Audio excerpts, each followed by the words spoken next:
नमस्कार। हजारों साल पुराने और बेहद बेहतरीन आकर्षण की विषय वस्तु उजागर करने के लिए आपके साथ मैं हूँ Sujeet Sinha. Law of attraction यानी आकर्षण की नीति। आकर्षण नीति द्वारा पवित्र इच्छाएं, पवित्र वासना पूर्ण करना। ज्यादा से ज्यादातर लोग आकर्षण नीति अपनाते हुए भी सफल नहीं हो पाते, क्योंकि एकाग्र चित्तों के लिए भक्तों होना जरूरी है। पवित्र इच्छा और वासना पूर्ण करने के लिए विश्व भर में जितने सारे आयोजन हैं, उसमें से एक है चिंतामणि। चिंतामणि है कि भक्ति ज्ञान से पवित्र इच्छा को कथन मनन चिंतन करना। भक्ति भाव में पवित्र इच्छा वासना को सोचेंगे वही प्राप्त होते हैं। आकर्षण विद्यानीति कंप्लीटली डिवाइन कनेक्शन है, इसीलिए कल्प वृक्ष यानी इमेजिनेशन ट्री से जाने जाते हैं। दुनिया के ज्यादा से ज्यादातर लोग अनजाने में आकर्षण का शिकार होते हुए चलते हैं, इसीलिए अपना मनोकामना करते तो है, लेकिन फल कभी होते हैं तो ज्यादातर विफल होते हैं। आकर्षण विधि ईश्वर संबंधी तो है, फिर भी मॉडर्न साइंस की तरफ थोड़ा सा मुड़ना पड़ेगा, क्योंकि मॉडर्न साइंस ह्यूमन बॉडी की इनविजिबल एनर्जी को कन्विंस करने के लिए एक साधारण दर्पण है। जब जब साइंस ने किसी इवेंटफुल चीज को सच साबित करते हैं तो हम ज्यादातर लोग की सुपरफिशियली समझना आसान हो जाता है। जैसे कि एक सोच 7 सेकंड में 2 सोच को अधिकारी होते हैं। सारे दिन में 70,000 से 80,000 सोच हर लोग की मानव शरीर से गुजर के चले जाते हैं। उसमें से ज्यादातर सोच बेकार होते हैं। ये बेकार सोच को कोई रोक नहीं सकते, ज्ञान की द्वारा ट्रांसफॉर्म किया जाता है। हम मनुष्य इतने सारे बेकार सोच के बावजूद जो लोग अनप्लीजेंट हार्ड वर्क से मैदान तो मार लेते हैं।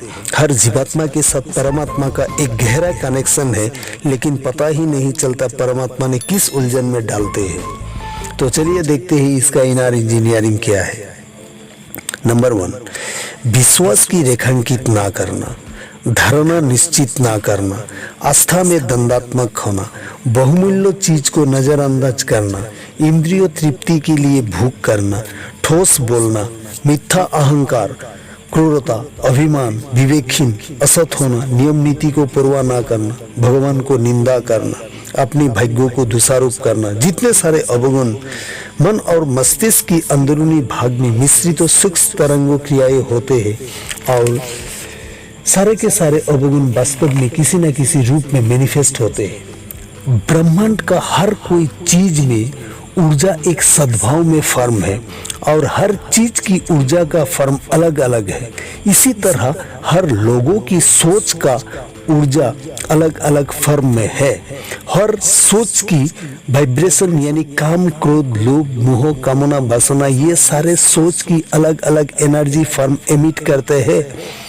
इस जैसा सोच की वाइब्रेशन ब्रह्मांड की सूक्ष्म तरंग में, सूक्ष्म ऊर्जा प्रवाह में कुछ लंबे अरसे तक चलता रहता है, तो तरंग ऊर्जा प्रवाह उसी चीज की संपर्क में होते हैं, एक्शन की रिएक्शन, और उसी चीज कोई भी ना चाहते हुए भी आकर्षण करते हैं और दिलो दिमाग पर अनजाने में छा जाते हैं, और कलंक, असफल और वाद विवाद की ओर अनजाने में चलते रहते हैं। बेवजह बेमतलब की सोच कोई रोक नहीं सकते, केवल ट्रांसफॉर्म यानी रूपांतर कर सकते हैं ज्ञान की द्वारा। इसीलिए ज्ञान को परिवर्तन की रूप में भी जाने जाते हैं। कई अगर असफल बिना वजह बेमतलब की सोच बुरा वक्त कलंक की ओर चले और अंतर सजा मिले, ऐसा परमात्मा कभी नहीं चाहते हैं मेरे दोस्त, क्योंकि परमात्मा हमारे अंदर विराज करते हैं।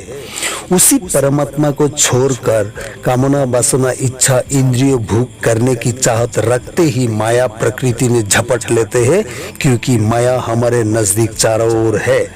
मूल उत्स परमात्मा को छोड़कर सुखी होना और सिंथेटिक प्रोसेस अपनाकर आकर्षण में सफल होना वक्त के साथ अहंकार करने की बराबर है। सही पलड़ा सही दिशा में कुछ इच्छा पूर्ण करने की कथन चिंतन मनन का कंपन अवस्था अवचेतन मन में ऊर्जा पैदा करते हैं, और एक मीठी पागलपन दिल और दिमाग पर सवार होते हैं। अवचेतन मन स्पॉन्टेनियसली पवित्र इच्छा की काम करा के छूटते हैं।